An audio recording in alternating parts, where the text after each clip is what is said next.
बिस्मिल्लाहिर्रहमानिर्रहीम। टेस्टी। जी हाँ, आज हम बनाएंगे बहुत ही टेस्टी क्रीम चीज़। मार्केट में आपको ये किस प्राइस पे मिलती है ये भी मैं मेंशन करूँगी, और आप घर में इसे किस प्राइस पे बना सकते हैं ये भी आज हम डिस्कस करेंगे। बहुत ही आसान रेसिपी है, जस्ट 2 इंग्रेडिएंट्स के साथ हम इसे रेडी करेंगे जो आपके घर में ऑलरेडी मौजूद होती है। आप इसे ब्रेड पे लगा के बच्चों को दे सकते हैं। चीज़ केक में इसका इस्तेमाल किया जाता है। इसके अलावा बर्गर बन में अगर आप अनहेल्दी मायोनीज़ को स्किप करके इसे लगाएंगे तो भी बहुत फ़ायदेमंद है। ये मार्केट में इसकी ये प्राइस है 250 ग्राम की। घर में हम इसे हाफ से भी हाफ प्राइस पे रेडी करेंगे इंशाल्लाह। बिल्कुल ऐसा ही है, आप इसे हाफ से भी हाफ कीमत पे रेडी कर सकते हैं, वो भी बिल्कुल फ्रेश। और होममेड चीज़ की तो बात ही अलग है। तो चलें आज की इस रेसिपी का आगाज़ इस दुआ के साथ करते हैं कि अल्लाह आप सबका दस्तरखान सजाए रखे और हम सबको सेहत और ईमान का रिज़्क अता फरमाए। तो यहाँ पे पैन को मैंने चूल्हे पे चढ़ा लिया है। इसमें मैं 1.5 kg दूध ऐड करूँगी। हमारे एरिया में 150 पर kg के हिसाब से दूध मिलता है। यहाँ पे ये उबला हुआ दूध है, इसकी बलाई मैंने ऑलरेडी रिमूव की हुई है, इसलिए उसको पूरा करने के लिए यहाँ पे मैं फुल फैट मिल्क ले रही हूँ। तकरीबन आधा किलो ये दूध मैं इसमें ऐड करूँगी। अगर आप इसे नहीं ऐड करना चाहते हैं तो आपने भैंस का दूध लेना है। जितनी क्वांटिटी में भी आप चीज़ बनाना चाहते हैं उसी क्वांटिटी से आप दूध ले सकते हैं। मैंने क्योंकि जो 1.5 किलो दूध लिया है वो गाय का है, जो पतला होता है, उसे भी ऑलरेडी मैंने उबाल के उसकी बलाई रिमूव की हुई थी, तो इसलिए उसमें से ज़्यादा चीज़ नहीं निकलनी थी। जितना गाढ़ा दूध होगा उतनी ही क्वांटिटी में आपकी क्रीम चीज़ बनेगी, ये आपने अंडरस्टैंड करनी है बात, ठीक है। अब इसे हमने मुकम्मल उबाल आने तक पकाना है और इसे फेंटते हुए हमने अच्छी तरह उबाल देना है ताकि इसकी जो भी क्रीम है वो अच्छी तरह से दूध से निकल आए। मेरी इस बात का ये मतलब है कि आप दूध को जितना उबालेंगे उतना ही ये गाढ़ा होगा और उतनी ही ज़्यादा क्रीम चीज़ बनेगी। तो आपने देखा दूध को उबाल आ चुका है। अब मैंने चूल्हे की आंच को इंतहाई स्लो कर दिया है। इसमें हमने ऐड करना है लेमन जूस या विनीगर, ये तो सबके घर में मौजूद होता है। तो यहाँ पे मैं मेजरिंग स्पून ऐड कर रही हूँ ताकि आपको बात अच्छी तरह से समझ आ सके। थोड़ा सा कम थोड़ा सा ज़्यादा हो सकता है, तो आपने परेशान नहीं होना है। ये टेबल स्पून है मेरे पास, ये मैंने 1 चम्मच ऐड किया है। वीडियो की स्पीड को मैं इस वक्त नहीं बढ़ाऊंगी ताकि मैं अपनी बात को आपको अच्छी तरह से समझा सकूं। तो यहाँ पे आपने देखा हल्का हल्का सा हमने इसमें चम्मच हिलाना है। सिरका ऐड करने के बाद आपने देखा थोड़ा सा ये कर्डल हुआ है, ज़्यादा नहीं हुआ है। इसके बाद अब हमने दूसरा चम्मच ऐड करना है। आप चाहें तो थोड़ा थोड़ा सा इसमें ऐड करें, मैंने एक ही बार इसमें ऐड कर दिया था। और आप देखेंगे अगर मेरा कैमरा अच्छी तरह से आपको दिखा सकता है तो आप देखेंगे कि फ़ौरन ही दूध बहुत अच्छी तरह से फट चुका है। वाइट वाइट सा आपको नज़र आ रहा है, ये इसकी फुटकड़ियाँ हैं और पानी इसमें बिल्कुल अलग हो चुका है। जैसे ही आप हल्का सा भी इसमें चम्मच हिलाएंगे आप देखेंगे कि मुकम्मल तौर पे ये हमारी चीज़ अलग हो चुकी है पानी से।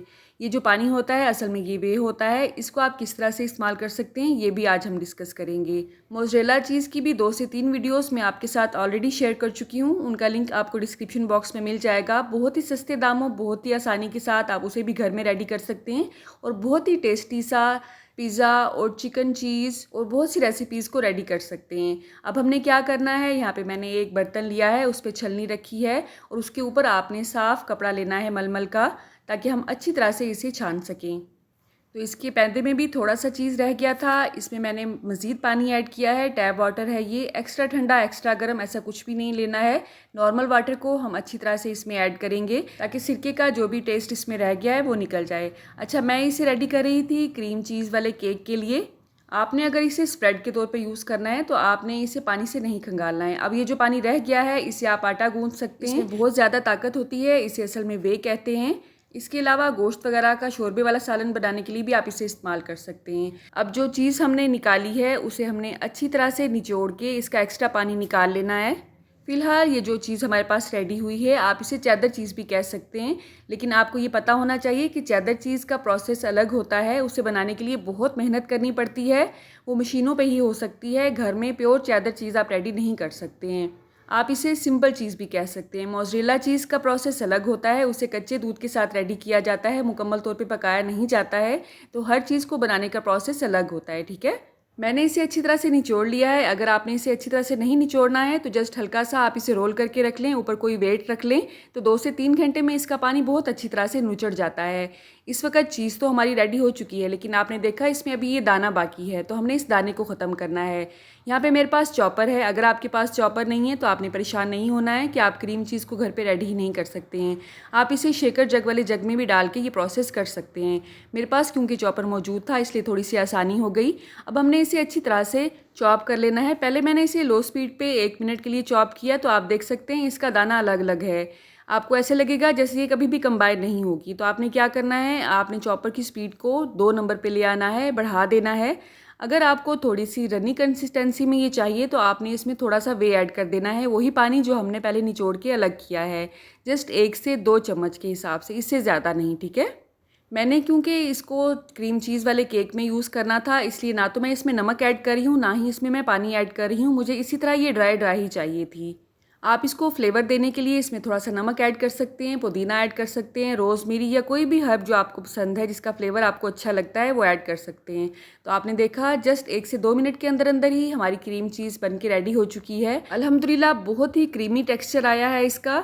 हमने इसे जस्ट 300 में घर में रेडी किया है। यही प्राइस मैंने आपको दिखाई है। 1400 से 1500 में आपको इसी क्वान्टिटी में मार्केट से मिलेगा। ये ना सिर्फ बच्चों के लिए बल्कि बूढ़ों के लिए, बड़ों के लिए भी बहुत ही हेल्दी चीज़ है। हड्डियों को ये स्ट्रॉन्ग करती है। अगर आप मायोनीज़ को स्किप करके कुछ हेल्दी वर्जन लाना चाह रहे हैं तो उसकी जगह पे आप ये इस्तेमाल कर सकते हैं। जिस डिश में भी आप इसे इस्तेमाल करेंगे वो हेल्दी तो हो ही जाएगी लेकिन टेस्टी भी साथ साथ हो जाएगी। मेरा बस चले तो एक ही टाइम में मैं ये सारा बाउल खा सकती हूँ लेकिन आपको पता है कि बड़ों के लिए ये ज़्यादा हेल्दी नहीं है क्योंकि इससे मोटापा हो सकता है और आप 1 से 2 चम्मच से ज़्यादा इसे खा भी नहीं सकते हैं क्योंकि ये बहुत ज़्यादा हैवी होती है। तो कभी कभी ऐसा होता है घर में एक्स्ट्रा दूध आ जाता है, हमें समझ नहीं आती है इसे क्या करें, खीर बनाने का भी दिल नहीं करता है तो आप इस तरह से क्रीम चीज़ बना के उसे सेव कर सकते हैं। फ्रिज में ये हफ्ते से 1.5 हफ्ते तक आराम से चल जाती है। आपने इसे एयर टाइट बॉक्स में रखना है। एयर टाइट बॉक्स में ही आप इसे फ्रीज़ भी कर सकते हैं लेकिन किसी भी फ्रीज़ की हुई चीज़ को महीने से 1.5 महीने के अंदर अंदर इस्तेमाल कर लेना चाहिए। इससे ज़्यादा वो हेल्दी नहीं रहती है। ठीक तो वो रहेगी, कंडीशन उसकी आपको बिल्कुल ठीक लगेगी लेकिन मैं हेल्थ वाइज बात कर रही हूँ कि फ्रीज़ की हुई चीज़ हमारी हेल्थ के लिए अच्छी नहीं होती है। तो मैं इसे क्लिंग रैप करूँगी ताकि बाहर की हवा से ये बची रहे और मुकम्मल तौर पे फ्रेश रहे। आप कहाँ से और किस सिटी से मेरे वीडियोस को वॉच करते हैं कमेंट बॉक्स में अगर आप मुझे बताएंगे तो मेरे लिए कि नाम से कम नहीं होगा। अल्लाह हम सबको सेहत और ईमान का रिज़्क अता फरमाए और हम सब के रिज़्क में कसरत से ज़्यादा बरकत और आसानी अता फरमाए। रुके रुके सुने, जाने से पहले वीडियो को लाइक कर दें, अच्छी लगी तो शेयर कर दें और सब्सक्राइब करने के बाद बेल का आइकन भी ज़रूर प्रेस करें। जज़ाकल्लाह। मेरी नेक्स्ट वीडियो तक अल्लाह हाफ़िज़।